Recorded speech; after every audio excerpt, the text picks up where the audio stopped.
tentang satu hal, yaitu bagaimana saudara dan saya sebagai orang Kristen memiliki akan satu sumbangsih di dalam diri kita sebagai satu sisi di negara Cina, untuk kita dapat memiliki akan satu tanggung jawab sebagai orang Kristen. Negara ini terlalu besar, saudara.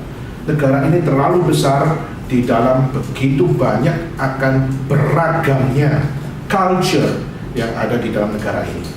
Tetapi saudara, pada saat kita melihat di dalam berbagai tempat di China yang begitu besar ini, mereka punya satu goal yang sama, saudara. Mereka memiliki satu goal yang sama, yaitu how to be a good gentleman. Bagaimana mereka dapat menjadi orang yang baik. Gimana aku dapat menjadi orang yang memiliki akan satu kehidupan sebagai seorang yang bermoralitas. Dan bagaimana saya dapat menjadi seseorang yang sungguh-sungguh memiliki sebuah kesaksian hidup. Maka saudara, di dalam Chinese culture, kita akan melihat orang yang paling memiliki konsep paling agung. Siapa kira-kira? Di dalam Chinese culture, di Zhongguo Wenhua, siapa yang menurut saudara orang yang paling tepat dikatakan sebagai orang baik? The good man, atau dikatakan sebagai gentleman. Siapakah yang dapat kita katakan sebagai orang yang seperti ini? Di dalam Chinese education, kita akan melihat ada satu orang yang sangat besar sekali, namanya Confucius. Dan Confucius ini hidup kurang lebih 2500 tahun yang lalu.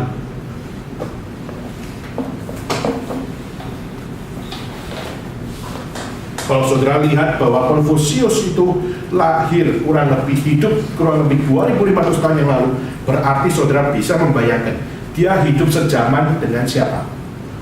Dia hidup sejaman dengan Yesus. Yesus juga hidup di dalam 2000 tahun yang lalu. Dan juga Confucius atau Kongzi, dia juga lahir dan dia besar dan dia hidup juga di zaman yang sama, yaitu di zaman 2000 tahun yang lalu. Nah, pada saat kita melihat Confucius di dalam pengajaran dia, di dalam bagaimana dia memberikan akan satu goal kepada manusia untuk apa? Mari kita mengejar what is the goodness. Apa itu yang menjadi sebuah konsep kebaikan? Gimana kita dapat menjadi orang yang baik? Gimana saya bisa menjadi orang yang bermoral? Bagaimana saya menjadi seorang gentleman? Gimana kita menjadi orang yang bersumbangsi bagi masyarakat, supaya saya dapat menjalankan akan hidup saya sesuai dengan kebenaran. Saudara-saudara, nanti pada saat mendengar semuanya ini, saya pasti memastikan bahwa saudara pasti akan kaget di dalam satu hal. Oke, tapi nanti saya akan sharing dulu. Di dalam Chinese culture, yaitu khususnya dari Kongzi atau dari Confucius, pada saat dia mengatakan bahwa how to be a good man, bagaimana saya menjadi seorang yang baik, bagaimana saya menjadi seorang yang bermoralitas, yang berbudi luhur, dan tidak lupa akan bagaimana saya harus memperlakukan orang lain, memperlakukan sesama, dan memperlakukan akan negara, dan sebagainya. Maka saudara, kita melihat pengertian dari Confucius diletakkan di dalam beberapa poin yang besar. Pertama, saudara Chinese lumayan kan ya, vocabulary at least 10.000 lebih kan? Apa ini? Ren, ada berapa? 2. Berapa? 2. Ren. Apa itu Ren? Apa? Hah? Kasih itu bukan love. Hah? Apa itu Ren? Humanity. Itu bicara tentang, kalau bahasa Inggris memakai istilah benevolence, yaitu bicara tentang humanity, bicara tentang peri kemanusiaan.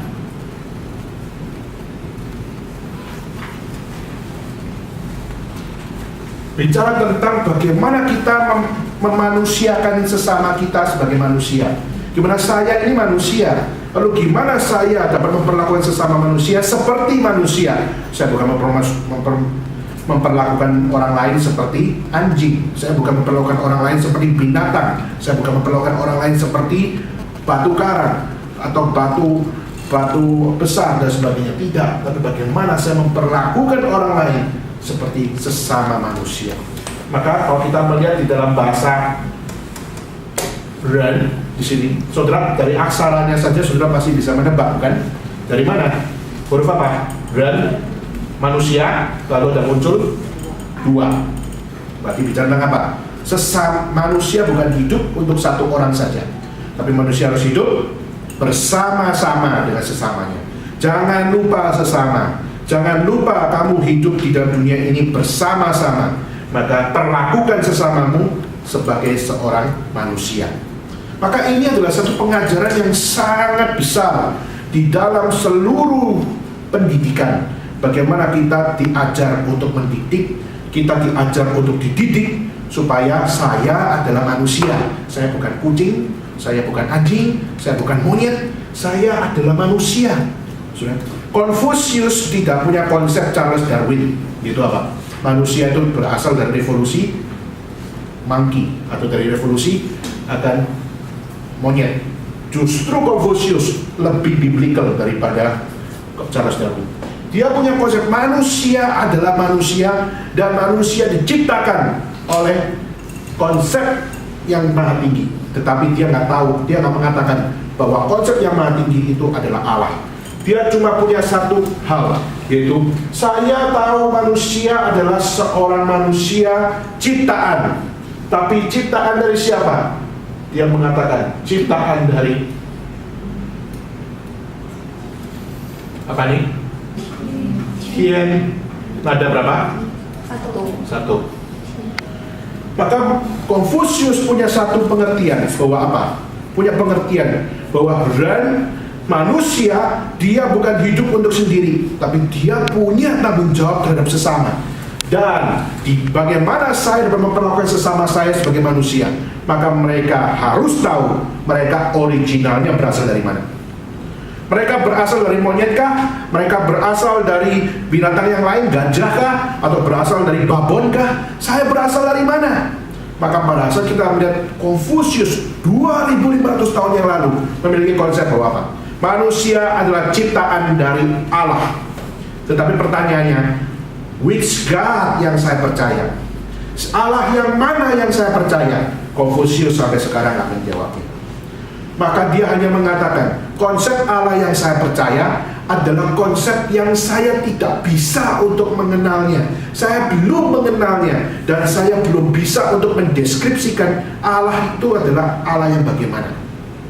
Jadi dia hanya memakai satu istilah Tian, yaitu dia bicara tentang langit. Yaitu apa? Di dalam seluruh ciptaan ini yang paling tinggi itu adalah langit. Maka dia berkata bahwa langit tahu apa yang terjadi. Maka kita yang tidak tahu apa-apa ini, kita jalani saja hidup kita, kita jalankan tanggung jawab kita. Karena kita menjalani hidup ini, ada tanggung jawabnya dengan langit, ada tanggung jawabnya dengan Tian, atau pakai bahasa kita, yaitu ada tanggung jawabnya dengan Allah. Maka saudara lihat, Chinese culture sudah punya konsep Tuhan. Chinese culture sudah punya konsep tentang keberadaan Allah, the existence of God. Mereka tahu betul bahwa Tuhan itu eksis. Mereka tahu betul bahwa Tuhan itu bukan buatan manusia, tapi Tuhan itu adalah eksis pada dirinya sendiri sebagai yang maha tinggi. Maka konsep 2500 tahun yang lalu, mereka tahu sungguh keberadaan Allah. Maka the existence of God ini menjadi sebuah hal yang sudah clear di dalam apa? Sudah clear di dalam culture orang-orang Tionghoa. Ya. Tetapi saudara, pada saat mereka punya konsep Tuhan, apakah konsep Tuhan itu cukup untuk mengatakan, oh sudah punya konsep Tuhan, berarti masuk surga dong, saudara? Maka kita melihat the existence of God, mereka percaya? Percaya. Pertanyaannya adalah, which God yang kamu percaya? Allah siapa yang kamu percaya? Maka kalau kita melihat, dia hanya berkata apa? Percaya kepada Tian. Tapi pertanyaannya, who is Tian? Siapa itu Tian? Maka kita melihat, Tian adalah the unknown God.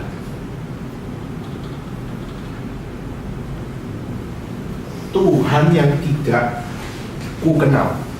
Aku cuma tahu Tuhan itu ada, tapi siapa dia gua nggak tahu.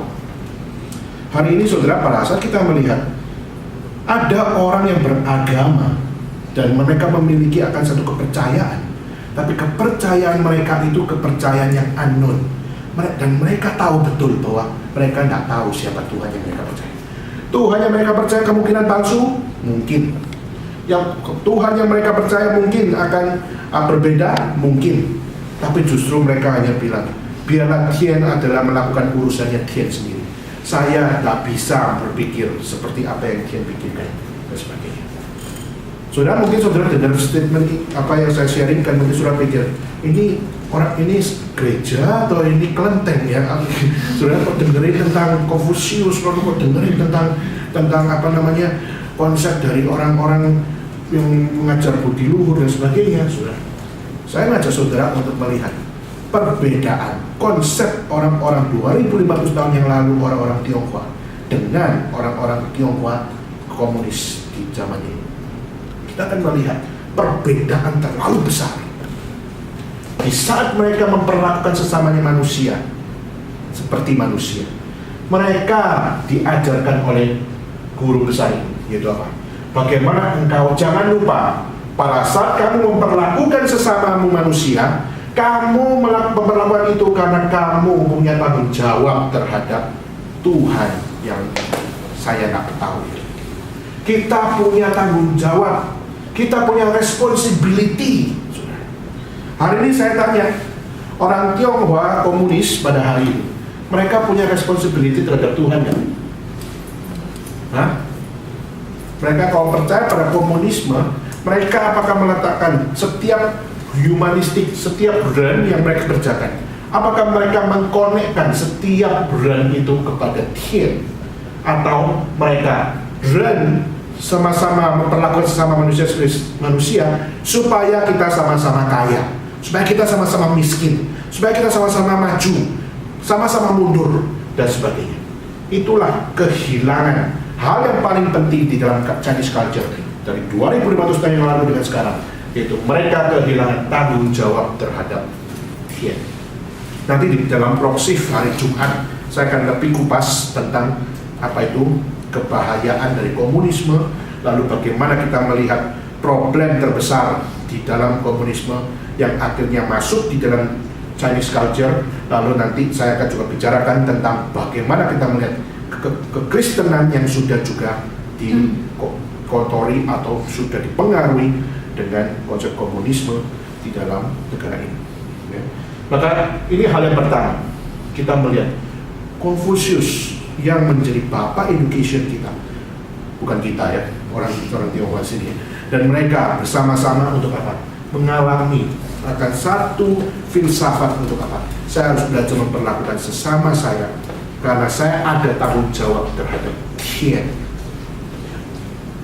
Saudara, ini konsep ini saja membuat orang Chinese pun akhirnya menjadi orang yang dikenal paling baik ya. Apa-apa baik ya. Setiap keputusannya baik. Kenapa? Misalnya, lu ini gue pakai baju ini bagus gak? Cabuto, baik kan? Dan memberikan jelek atau bagus, pokoknya semuanya cabuto. Cabuto itu jelek atau bagus itu gak jelas. Pokoknya cabuto. Kata cabuto pun bagi kita bagus. Cabuto bagi kita pun oke lah, gak jelek-jelek banget. Padahal ya lumayan jelek juga gitu kan. Maka pas kita melihat ini mempengaruhi di dalam banyak hal ya. Maka di dalam pendidikan kita melihat Konfusius menekankan Ren, tapi Ren yang bertanggung jawab terhadap Tian. Kedua, saudara, yaitu di dalam apa ini? Li. Ada berapa? 3. Li. Yaitu apa nih? Apa li?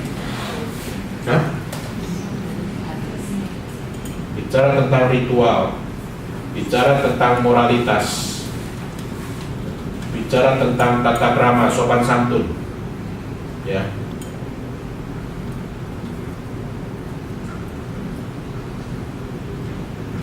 Nah, pada saat kita melihat apa yang di penekanan dari Konfusius, khususnya menekankan Li, yaitu apa?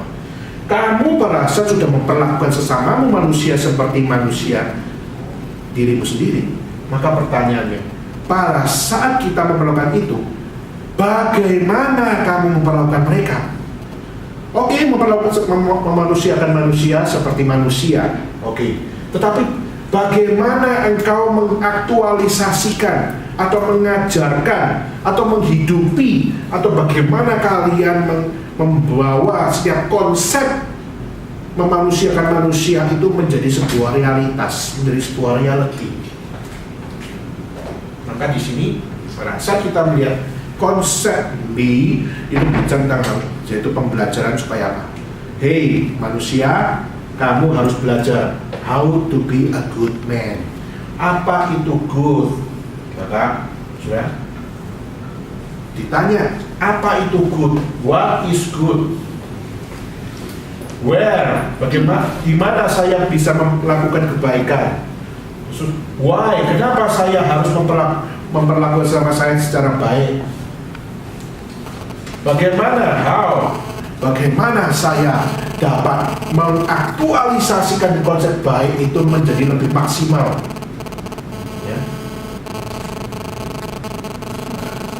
When? Kapan? Saya dapat dengan konsep kebaikan saya membangun diri saya membangun orang lain. Maka sudah, ini dasar awal, yaitu dasar dari ritual, dasar dari moralitas, dasar dari tata krama, dasar dari sopan santun. Semua itu tidak bisa lepas dari kata good, tidak bisa lepas dari kata baik, tidak bisa lepas dari satu kata akan satu hal melakukan sesuatu yang meaningful. Ya. Maka misalnya perlu moralitas, perlu sopan santun. Sopan santun itu muncul karena apa sih? Saudara kalau melakukan sopan santun, biasanya sopan santun saudara itu didasarkan dari apa? Ada yang orang sopan santun, saya hormat sama Anda, tapi dalam hati saya akan siapkan pisau di belakang. Setelah saya hormat di depan kamu, lalu pas kamu kepala sudah berpaling, langsung dari belakang, wacah, gitu ya. Artinya kita benci dia, kita pukul dia, kita tidak lagi menghormati dia dan sebagainya. Banyak orang di dalam moralitas itu memiliki double mission. Misinya pada saat kita bermoralitas harusnya adalah melakukan kebaikan secara benar. Tetapi sudah seringkali kita bermoralitas, tapi semua itu cuma topeng-topeng doang. Ya. Gua pakai topeng ini hari ini, tapi dalam topeng senyum, padahal di belakang, aduh, bentuknya jelek banget, gitu ya.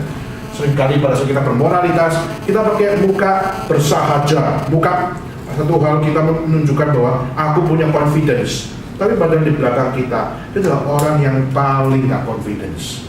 Seringkali kita melakukan sebuah hal-hal berusaha untuk menutupi akan apa yang ada dalam diri kita.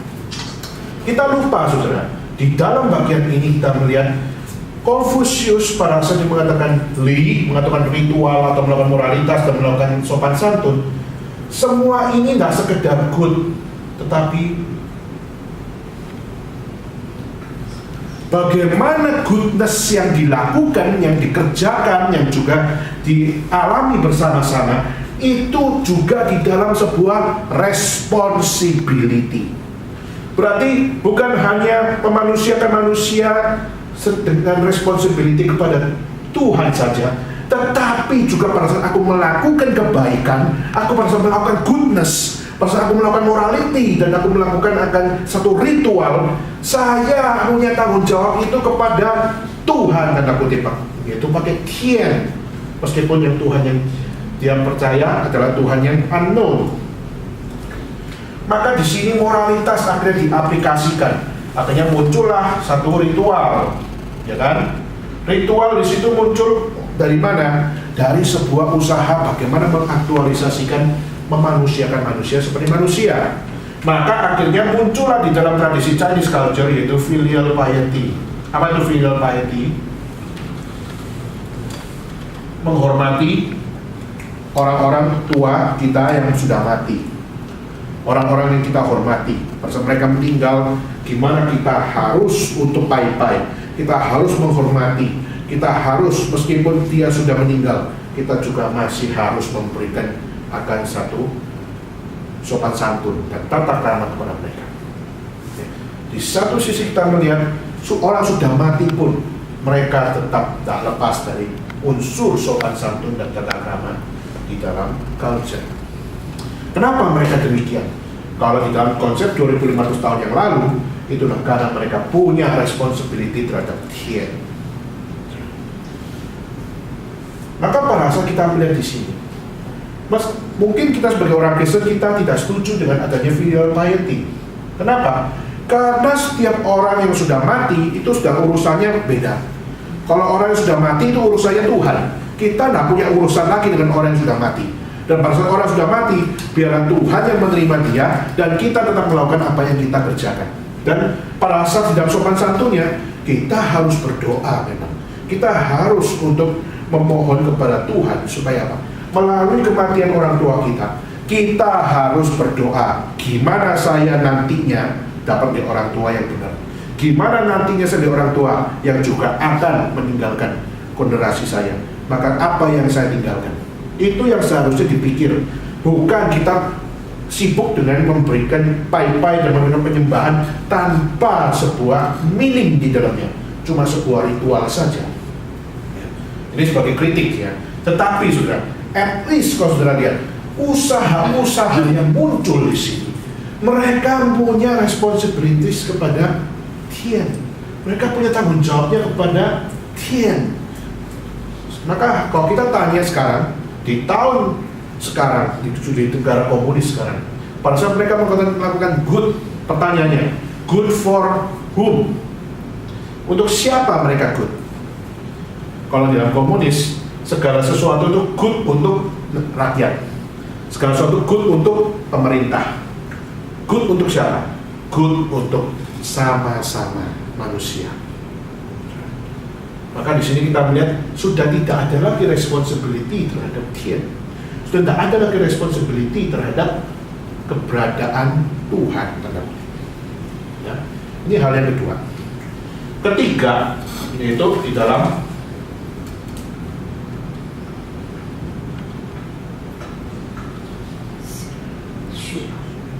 Xue, betul ya?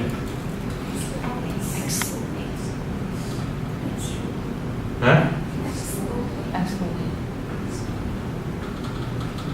Xue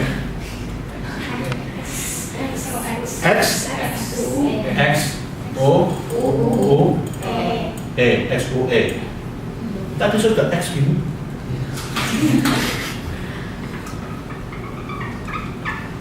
Xue ada dua, ya. Xue itu bicara tentang belajar. Pada saat kita mau menjalankan akan satu konsep learn, lalu kita mencoba untuk mengaktualisasikan melalui moralitas di dalam diri, maka gimana saya harus juga memiliki satu hal, bagaimana saya bisa melakukan li dan bagaimana saya bisa melakukan learn kalau saya tidak share. Kalau saya nggak belajar, gimana saya bisa jadi orang baik? Kalau saya nggak belajar, gimana saya dapat menjadi orang yang berbudi luhur? Kalau saya nggak belajar, gimana saya bisa memperlakukan sesama manusia sebagai manusia? Maka kalau kalian melihat di dalam 2500 tahun yang lalu, goal dari manusia adalah how to be the scholar.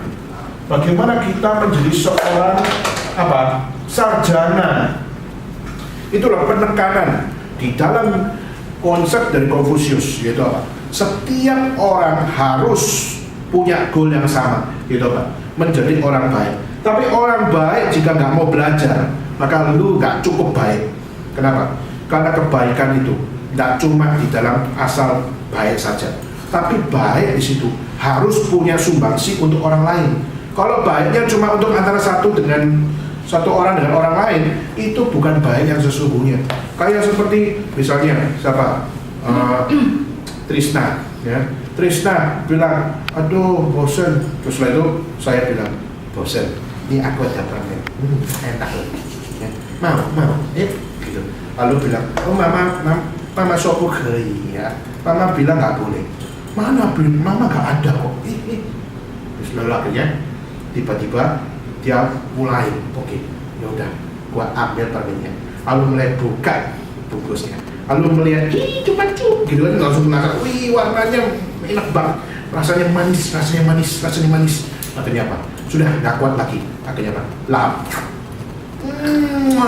Gitu langsung mantep, enak gitu. Tiba-tiba pintu terbuka. Akhirnya apa? Mamanya dari Indo datang tanpa kasih tahu dia. Lalu akhirnya muncul, mamanya lihat, Tristan, kamu makan apa? Lalu akhirnya permen. Aku bilang, nggak boleh makan permen, mama udah kasih tahu. Akhirnya siapa yang baik, siapa yang jahat? Yang baik saya atau yang baik mamanya Tristan? Mamanya Tristan. Oh, berarti masih normal ya. Mungkin saya rasa Tristan mungkin akan berkata, kau dan yang baik. Ya kenapa? Dia memberikan aku hidup yang manis melalui permen ini. Aku bosen, tapi pada saat makan permen itu langsung rasa manisnya, rasa nikmatnya. Maka disitu dia mengatakan good dan baik. Pertanyaannya, goodness itu di dalam standar apa? Gimana kita tahu bahwa apa yang saya lakukan ini adalah benar dan apa yang dilakukan oleh orang itu benar? Standarnya terletak pada mana? Nah, maka bagi seorang yang bernama Confucius, dia menyatakan tidak bisa sembarangan benar. Kalau kamu mau berbicara tentang satu hal, bagaimana memperlakukan seseorang, bagaimana saya harus menghormati orang lain, saya harus punya hati untuk belajar. Saya harus punya semangat untuk mau belajar. Untuk apa? Untuk saya memanusiakan manusia sesuai dengan apa? Tanggung jawab di hadapan Dia. Tanggung jawab di hadapan Tuhan. Saudara, orang Chinese 2500 tahun yang lalu, mereka belajar untuk masuk university tanda kutip. Mereka masuk di dalam guru-guru besar saat itu. Mereka belajar bukan untuk cari kredit. Mereka bukan cari satu power melalui pembelajaran itu. Walaupun akhirnya ada yang model-model seperti itu. Tapi ide awal kenapa orang-orang muda harus menjadi scholar, karena mereka harus memiliki satu vocation, memiliki satu panggilan untuk apa? Memanusiakan manusia dengan moralitas yang bertanggung jawab, mau belajar untuk supaya mereka menjalankan tanggung jawab terhadap Tian itu dapat dilakukan dengan bijaksana. Maka saudara, seorang yang mau belajar itulah orang yang harus punya satu sumbangsi untuk apa? Untuk memajukan orang lain. Maka belajar bukan untuk diri sendiri. Belajar adalah untuk diajarkan kembali kepada orang lain. Dan itu mereka punya konsep itu di dalam tanggung jawab mereka terhadap Tian. Maka di sini kita melihat mereka belajar karena tanggung jawab kepada Tuhan. Saya ingin tanya, hari ini kalian mungkin ada yang kerja siswa, lalu ada yang mungkin survei bayar sendiri, lalu kalian datang ke negara ini, lalu saya ingin tanya, apakah saudara Syekh sudah belajar, ada nggak kamu punya responsibility terhadap Tuhan yang sudah memberikan akan kesempatan engkau untuk studi di negara ini? Apakah engkau punya akan satu hati untuk apa? Untuk saya mau menjadi seorang scholar, tapi saya juga mau melakukan semua ini. Saya pada saat belajar, mungkin akan jadi guru Mandarin dan sebagainya. Gimana saya dapat menjalankan semuanya ini dengan responsibility terhadap dia? Saya kalau disuruh khotbah dari buku Analek Lunyi, mungkin bisa, saudara. Kenapa? Saya sudah baca buku itu berkali-kali. Dan mungkin pas saya khotbahkan, mungkin kalian akan bertobat. Kenapa? Buku Lunyi itu seakan-akan seperti Alkitab, mampu untuk membuat engkau untuk malu. Saudara dengan gini malu kan? Kadang-kadang kita nggak punya responsibility, bukan? Kita memperlakukan sama manusia Untuk apa?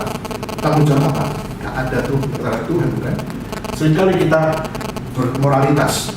Betul nggak sih moralitas kita, kebaikan kita memang adalah baik menurut Tuhan atau menurut kita? Ini untung buat gua, maka kita akan melakukan kebaikan yang kelihatannya menguntungkan kita, tapi di situ kita kembali kepada Tuhan. Saudara, kalau hari ini, kalau kita melihat, kalau cuma stop sampai di sini dan kalian bertobat, saya mengambil resiko besar kalian akan jadi seorang Konghucu. Mungkin saudara akan menjadi seorang Confucian believer. Tetapi saudara, nanti saya akan menjelaskan apa yang menjadi problem dari pemikiran-pemikiran seperti ini. Jadi tenang aja, saya bukan mengkonfusiuskan kalian, ya, tapi justru make you believe that Confucius is not enough for you. Maka harus belajar, buktikan dirimu. Jadi orang benar dengan engkau belajar banyak hal dengan wawasan yang luas, maka kamu akan belajar untuk apa? Saudara, menjadi seorang scholar itu justru belajar untuk apa? Belajar untuk rendah hati. Semakin kamu belajar, semakin kamu kamu justru belajar untuk bagaimana menjadi seseorang yang rendah hati. Bukan semakin belajar menjadi sombong dan sebagainya. Hari ini kita mungkin kalau sudah dapat titel, kita mungkin S1, S2, S3, S4, ya, STLR, istilahnya gitu. Saudara, apakah sungguh-sungguh memiliki satu humility di dalam dirimu? Memiliki satu kerendahan hati karena kamu sudah punya wawasan begitu luas? Atau kamu justru show off, kamu tunjukkan aku bisa, dan akhirnya apa? Akhirnya kamu tidak mau belajar. Tidak mau belajar dari orang paling atas, tidak mau belajar dari orang paling bawah. Tidak mau belajar dari rakyat, cuma maunya belajar dari pemerintah, orang yang pintar-pintar. Kalian benar gak sih kalau seperti ini? Ya? Maka Confucius mengajarkan bagi orang-orang Chinese di tahun 2000 tahun yang lalu, yaitu apa? Gimana kalian para dari seorang Confucius, dari seorang yang scholar, kalian harus belajar sampai kamu belajar rendah hati sebagai seorang pemimpin. Wah, saudara. Dan belajar rendah hati ini bukan sekedar biasa, tapi kamu punya tanggung jawab di hadapan Tuhan. Saudara, ini adalah satu hal yang mengerikan. Kenapa? Kekristenan saudara, kalau dibandingkan dengan hal seperti ini, saya tanya, is your Christian life enough untuk apa? Untuk dibandingkan dengan kehidupan orang di luar Kristen yang seperti ini. Keempat, itu apa? Itu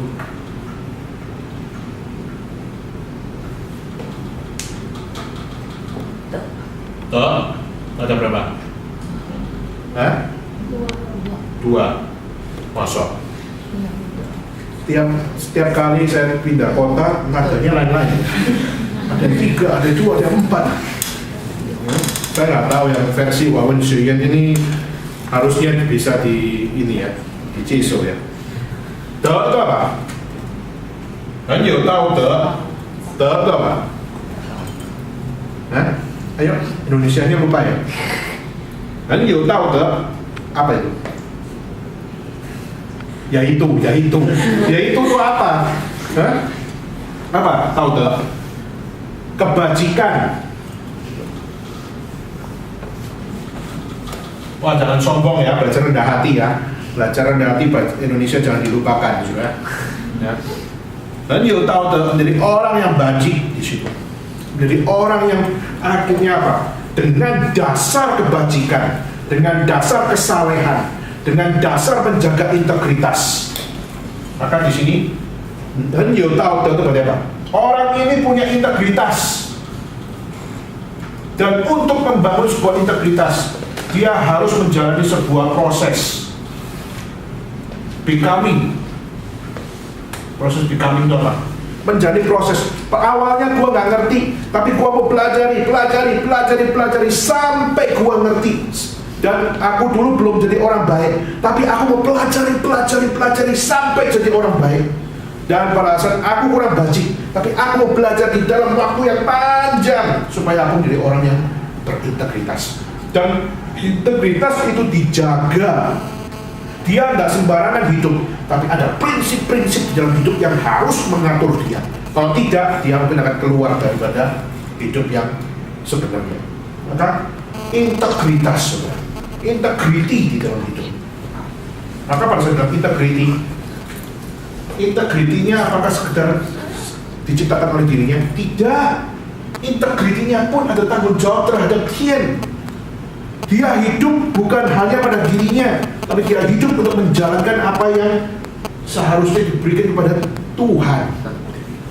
Saudara, kalau dikomparasikan dengan kekristenan, mirip sekali. That's why di dalam akhir akan dinasti Tang, itu kekristenan pada saat masuk ke China gampang banget waktu itu.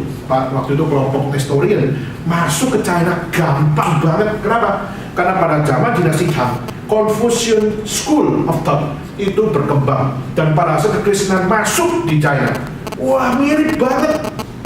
Bagaimana pada saat Tuhan berkata bahwa apa? Kasihlah sama manusia seperti dirimu sendiri. Lalu ritual, ingat apa? Hormatilah ayahmu dan ibumu. Bicara tentang apa? Ikutilah aku, ikutlah aku, jadilah muridku, be my disciple of Christ. Itu apa? Yaitu perasaan bilang dengarlah, setiap manusia bukan hidup dari roti saja, tapi juga hidup dari setiap firman Tuhan. Dan bagaimana firman Tuhan itu menjadi hidup, bukan hanya sekedar dari jalan, bukan hanya sekedar dari kebenaran, tapi menjadi hidup, menjadi sebuah kelakuan. Maka orang Chinese merasa terima para misionaris Nestorian waktu itu. Dia dengar pengajaran dari kekristenan, wah diterima baik. Kenapa? Mirip sama Confucian School of Thought di situ. Akhirnya apa? Oke, boleh masuk ke China, boleh berkembang di China. Sampai akhirnya pada saat di zaman dari Ming itu akhirnya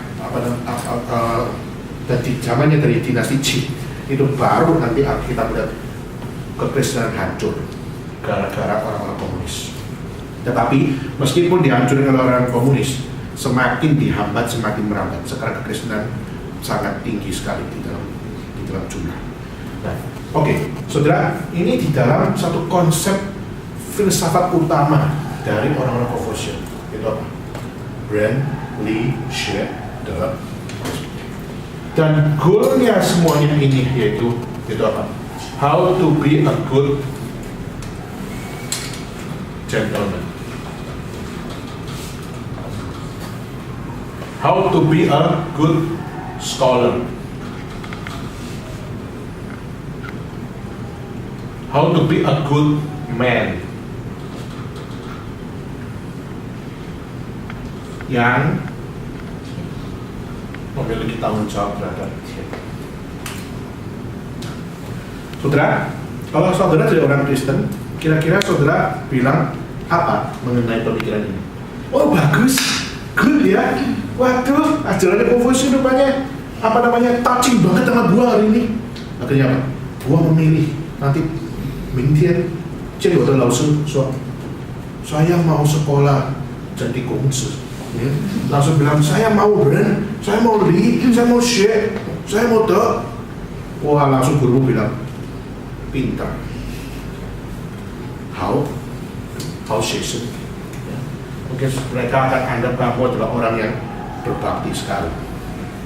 Tapi sudah, semuanya ini pada saat kita lihat, jika kembali kepada firman Tuhan, konsep yang pertama, tanggung jawab terhadap Tuhan justru adalah tanggung jawab kepada Tuhan yang unknown. Maka di sini ini problem pertama. Orang Kristen percaya Tuhan yang kita tahu jelas siapa dia. Dia adalah Allah Bapa yang mencipta dunia ini, Creator. Dia adalah pencipta dunia ini. Lalu Allah Anak yang menjadi penebus dari manusia yang sudah jatuh dalam dosa, dan Roh Kudus sebagai apa? Yang mewahyukan kebenaran. My God is the creator, my God is the redeemer, my God is the revealer. Maka saya diciptakan oleh Tuhan, saya jatuh dalam dosa, tapi saya ditebus oleh Allah sendiri, dan saya diwahyukan kebenaran melalui Kristus Yesus dan melalui firman Tuhan. Untuk apa? Saya mengerti how to be, bukan hanya the good man, the right man. Inilah goalnya. Saudara bukan dipanggil untuk menjadi orang baik, tapi saudara dipanggil menjadi orang benar. Kenapa saudara? Karena menjadi orang benar itulah satu panggilan yang paling sakral, di mana di dalam Alkitab kita melihat hari ini kita hidup sangat terlalu gampang sekali dengan prinsip-prinsip yang ngaco kita hidup. Tapi coba saya mengajak saudara buka Mazmur pasal pertama. Mazmur pasal pertama. Coba lihat.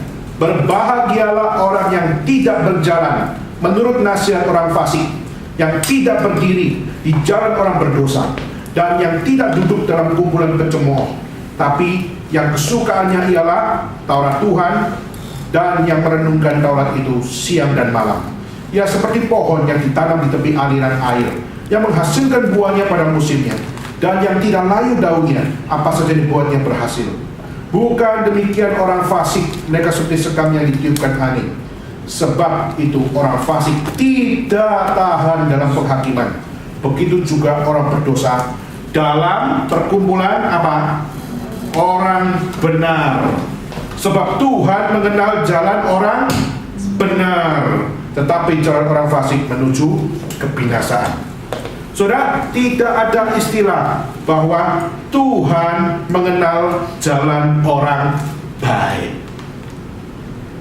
Tidak dikatakan bahwa orang berdosa tidak tahan dalam penghakiman, dalam perkumpulan orang benar.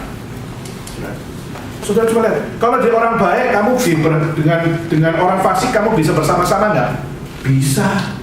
Kamu akan tahan bersama-sama dengan orang fasik. Alkitab sudah mencatat. Do you believe that the Bible is God Himself speaking to us? Apakah saudara sadar bahwa ini adalah firman Tuhan, dan ini adalah Allah sendiri yang berfirman bagi setiap kita? Kalau saudara percaya Alkitab adalah firman Tuhan, maka pada di sini katakan, orang fasik tidak akan tahan dalam penghakiman. Begitu pula orang berdosa dalam perkumpulan orang benar. Maka orang yang fasik masuk di dalam perkumpulan orang benar, pasti mereka nggak tahan. Mereka pasti akan meninggalkan perkumpulan itu. Kenapa? Karena mereka tidak tahan dengan kebenaran. Mereka tidak tahan diatur oleh kebenaran. Mereka tidak tahan diatur oleh Tuhan sendiri. Maka di sini jelas banget, saudara, bahwa apa? Bahwa orang berdosa tidak akan tahan dalam perkumpulan orang benar. Maka orang baik, maka cukup, sudah, not enough. Lalu masih dikatakan lagi, sebab Tuhan mengenal jalan orang benar.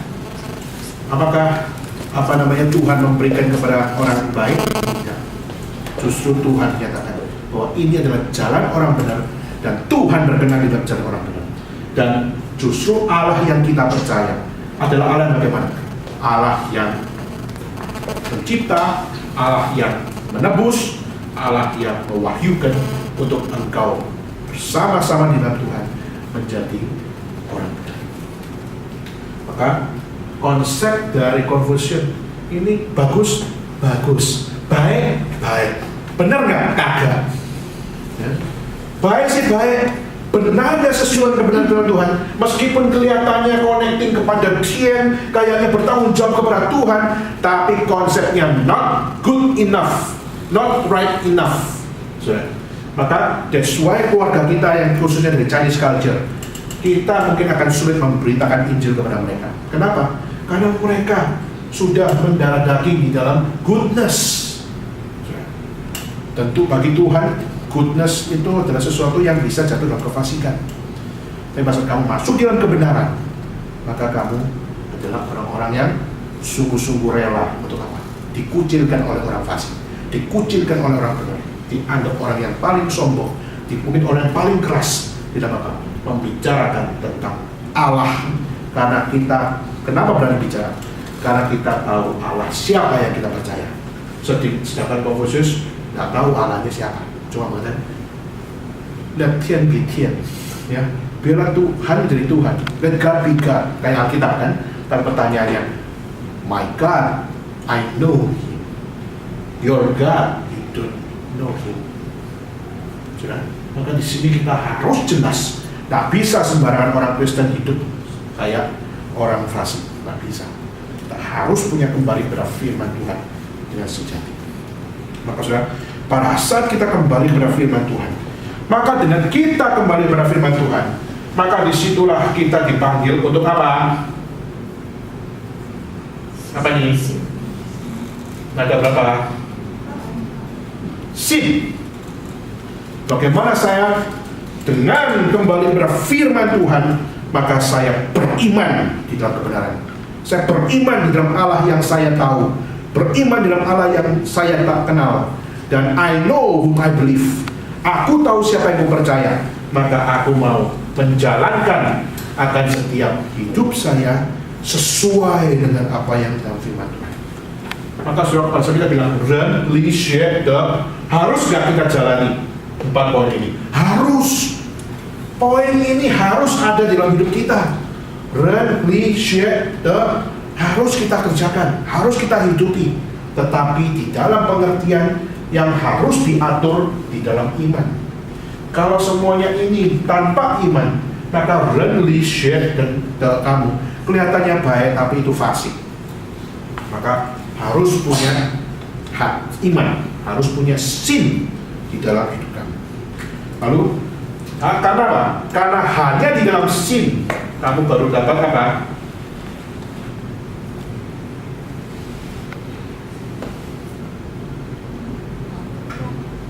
Apa? Uang. Ada berapa? 4. Maka hanya kembali kepada iman, maka kamu tahu bahwa itu ada pengharapan. Orang yang bilang, aku percaya kepada Tian, tapi gua nggak tahu Tian itu siapa. Bisa nggak kamu menyadari pengharapan itu ada diberikan oleh Tuhan yang kamu nggak tahu siapa dia, tapi dia bisa memberikan pengharapan. Apa kamu tahu sungguh bahwa dia mampu memberikan pengharapan bagi kamu? Di dalam kekristenan, Allahku adalah Allah yang mencipta, yang memberikan pengharapan bahwa apa? My life is good enough. Untuk apa? Hidup saya cukup untuk apa? Untuk menghargai setiap apa yang Tuhan ciptakan. Saya bersyukur ada tangan, bersyukur ada kaki, bersyukur ada organ tubuh. Sehingga apa? Saya dapat menikmati setiap organ tubuh ini dengan satu hal. Bagaimana saya melihat ini semua kalau bukan Tuhan yang ciptakan. Siapa yang bisa ciptakan? Manusia sepinter-pinternya, dia nggak bisa ciptakan akan apa yang Tuhan ciptakan. Cuma bisa mengcopy, cuma bisa replika, cuma bisa untuk melakukan sebuah apa? Melakukan sebuah pendobelan saja atau pentriplean saja, tapi tidak memiliki originalitasnya untuk apa? Menciptakan sesuatu something new. Maka sudah, kita tahu sungguh Allah adalah eksis. Kita tahu dia, maka pada saat kita kembali kepada dia, kita tahu ada pengharapan di dalam dia. Maka Yesus kenapa datang menjadi redeemer? Karena manusia sudah jatuh dalam dosa. Pas sudah jatuh dalam dosa, gimana dong gue bisa keluar dari dosa? Maka Allah melalui Yesus Kristus turun dalam dunia. Akhirnya Kristus memberikan the new life. Memberikan apa? Memberikan apa namanya? Pengharapan. Maka dalam Yesus Kristus, maka kamu tahu apa arti sebuah hope. Maka kembali kepada iman, kembali kepada pengharapan. Yang terakhir mungkin paling pintar kalian. Gitu lah. Kalau saya tulis pun saudara langsung nyebut pasti. Apa?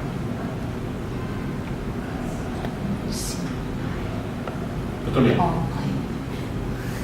Kau langsung kekat di hadapan kalian, saya langsung ini loh. I ada berapa? 4 semua ya? Ya. Nah, kembali kepada iman, kembali pada pengharapan, dan dari semuanya itu dasar yang paling besar, the greatest Christian virtue, atau satu konsep kebenaran yang paling besar, bukan terletak pada iman, bukan terletak pada pengharapan saja, tapi semuanya itu harus ada dasarnya, harus ada groundnya. Groundnya itu diletakkan di mana? Yaitu di dalam kasih. Kenapa? Kenapa harus didasarkan di atas dasar kasih? Karena di dalam kasih no evil. Di dalam kasih no sin. Karena di dalam kasih tidak ada kejahatan. Di dalam kasih tidak ada dosa. Maka seringkali kalau dalam human perspektif, kasih itu ditunjukkan melalui apa? Pemberian. Pemberiannya bagaimana? Pemberian secara cuma-cuma, atau pemberian secara berkorban dan sebagainya.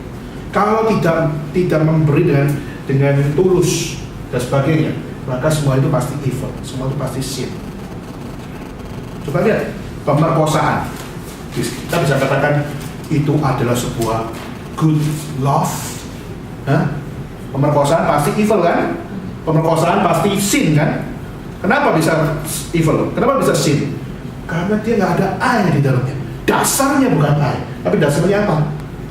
Dasarnya adalah sin, dasarnya adalah dosa.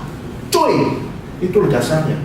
Tetapi pada saat kita melihat, kalau di dasar dengan I, pada saat orang saling mengasihi, maka di situ I di situ justru akhirnya adalah I yang bagaimana? No evil, no sin, tapi I di situ membangun sebuah new life.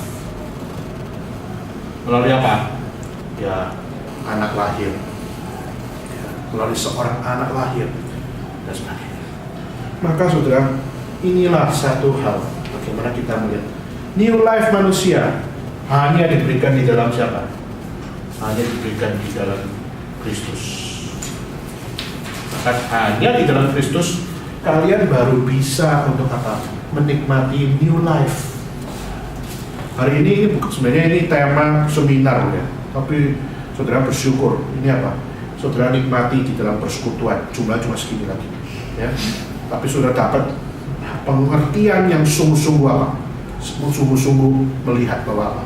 Ini adalah bagaimana Christian life memiliki akan satu apa? Pembedaan dengan apa? Culture yang ada di sekeliling. Maka saya ingin tanya, kalau Christian life memiliki pembedaan dengan setiap culture yang sekeliling, gimana hidupmu hari ini bersama dengan orang-orang di luar sana? Apakah engkau punya pembedaan? Kamu hidup sebagai orang yang sungguh-sungguh bersih, atau kamu gak beda dengan mereka? Kalau kamu gak beda, Alkitab berkata, berarti kamu masih di dalam kebenaran, kamu masih di luar perkumpulan orang benar. Maka ini adalah sebuah pembedaan sebenarnya. Hari ini kita bagaimana hari ini orang Kristen sanggupkah engkau bukan hanya hidup di dalam good, tapi engkau juga hidup di dalam right, di dalam kebenaran. Di Beijing sudah saya punya kesempatan untuk menerima sebuah konseling satu anak, di mana satu anak ini adalah satu anak yang dulunya di Jakarta sangat-sangat cinta Tuhan, tetapi pada saat sampai di Beijing sudah melihat tempat clubbing yang betul-betul menawarkan banyak teman. Lalu pada saat temannya bilang, kamu kalau mau cari teman tuh jangan di sekolah biasa. Sekolah biasa tuh kamu nggak dapat apa-apa, dapatnya apanya yang biasa-biasa. Kalau kamu pergi ke clubbing, kamu dapat teman yang luar biasa. Temannya bagaimana? Itu biasanya pekerja-pekerja wanita, biasanya dia kalau setelah kerja di kantor-kantor, lalu akhirnya mereka kesepian, mereka mengalami masalah, lalu mereka mengalami apa? Mereka perginya ke clubbing, mereka mencari jawaban. Siapa tahu kamu adalah jawabannya. Maksudnya apa sih? Gak ngerti. Dan akhirnya dia bilang, iya, akhirnya saya bilang cari teman. Akhirnya cari teman, jangan teman yang kelas sesama mahasiswa. Cuma mahasiswa gak ada duitnya, kecuali orang-orang kaya. Kalau cari yang lebih tua, diajarin cari teman lebih tua, lalu di mana kita bisa diomong sama dia, lalu kita bisa dengar curhatnya dia, kita juga bisa curhat sama dia, terus nanti kita bisa tanda kutip dipelihara oleh mereka. Akhirnya apa? Kamu bisa menikmati hidup pertemanan yang berbeda. Jangan cari yang seumuran, bosenin. Cari yang lebih tua. Kalau cari yang lebih tua itu lebih mateng. Terus dia bisa jadi, satu sisi bisa jadi papa kita, satu sisi bisa jadi teman kita, satu sisi bisa jadi partner kita. Ya tahu lah partner apa gitu kan ya. Sebagainya. Sudah. Teman saya pada saat jemaat mengalami hal seperti ini. Sudah. Dia bergumul. Tapi yang saya bicarakan ini bukan cewek ya, yang saya bicarakan ini cowok. Tapi pada saat dia menerima itu, dia bergumul. Dan akhirnya dia mengambil keputusan untuk apa? Tidak. Pada saat dia berkata tidak, teman-temannya lalu, sok suci lu, Christian freak. Wih, kasar. Dia langsung gak tahan. Aduh, gue langsung kehilangan teman, gue langsung kehilangan akan society, friendship gue langsung hancur gara-gara gue bilang tidak.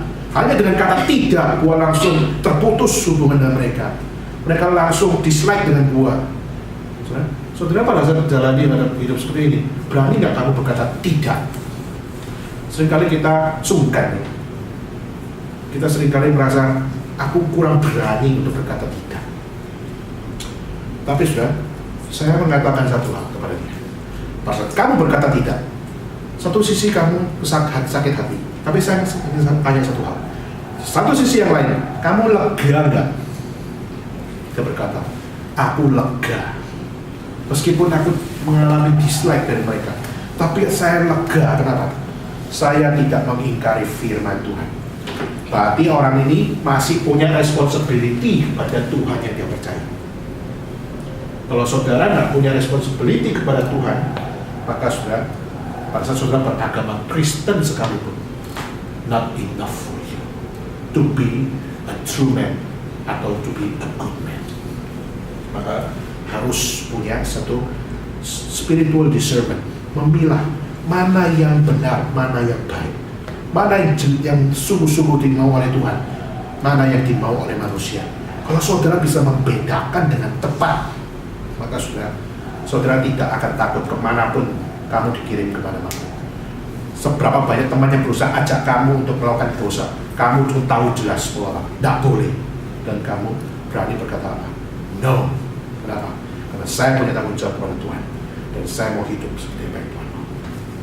Maka saya men-sharingkan hal ini saudara, supaya saudara belajar untuk apa? Melihat teman-teman kalian dari berbagai macam culture, lalu di dalam negara yang berbeda dengan Indonesia. Lalu bagaimana kita sebagai orang Kristen, dan juga pasti akan bertemu dengan kumpulan-kumpulan culture yang tidak kembali kepada firman Tuhan. Gimana saudara sebagai mahasiswa Kristen Indonesia memiliki sebuah integriti yang beriman, integriti yang berpengharapan, integriti yang kembali kepada cinta kasih yang mula-mula, yaitu diberikan dari Allah. Saya berdoa memohon supaya melalui persekutuan Wawen, saudara bisa menjadi bagian di dalam perkumpulan orang benar. Untuk apa? Untuk hidup suci, hidup benar menurut Tuhan. Mau saudara jadi mahasiswa yang sungguh-sungguh memiliki kebenaran itu. Mari kita sama tutup doa. Bapak Surga, kami berterima kasih atas setiap kebenaran yang Tuhan berikan bagi kami. Kami memohon kepada Engkau supaya setiap kami dapat senantiasa rela ditegur oleh Tuhan, rela dibukakan oleh Tuhan akan satu realita bagaimana kami seharusnya hidup sesuai dengan firman Tuhan. Mungkin tidak enak bagi kami untuk kami senantiasa ditegur, tidak enak bagi kami untuk senantiasa diingatkan, dan tidak enak bagi kami untuk senantiasa direview ulang terus-menerus. Bagaimana kami sebagai manusia berdosa untuk kami dapat hidup sesuai dengan firman Tuhan. tetapi kami melihat culture yang ada sekeliling kami. Kami tahu ya Tuhan bahwa goodness seringkali sudah dipermainkan. 2500 tahun yang lalu yang begitu agung pun sudah dihilangkan di dalam zaman ini. Dan bagaimana zaman 2500 tahun yang kelihatannya begitu agung pun mereka masih memiliki akan satu the unknown concept, bagaimana mereka mempercayai Tuhan.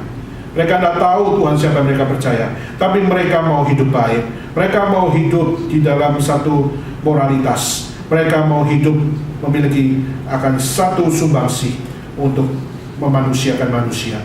Dan kami berdoa bahwa kekristenan yang adalah jawaban dari setiap pertanyaan-pertanyaan dari Chinese culture.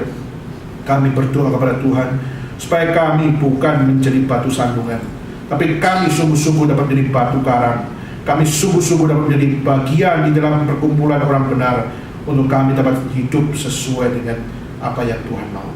Pakailah persekutuan yang kecil ini ya Tuhan, pakailah persekutuan yang sederhana ini, supaya satu demi satu mahasiswa yang ada di Huawan Sheyen sungguh-sungguh memiliki satu pembedaan yang tepat sesuai dengan firman Tuhan. Terima kasih ya Tuhan, kami berdoa memohon kepadamu. Dan bila Engkau yang menjaga hidup kami, bila Roh Kudus menyertai kami dan menjadi tiang awan dan tiang api kami. Terima kasih ya Tuhan, kami menyelesaikan akan persekutuan pada hari ini. Di dalam nama Yesus Kristus, kami bersyukur dan kami berterima kasih atas setiap cinta kasih-Mu melalui pemberitaan firman Tuhan pada hari ini. Yesus, Yesus, dengar doaku, janganlah Engkau lalui,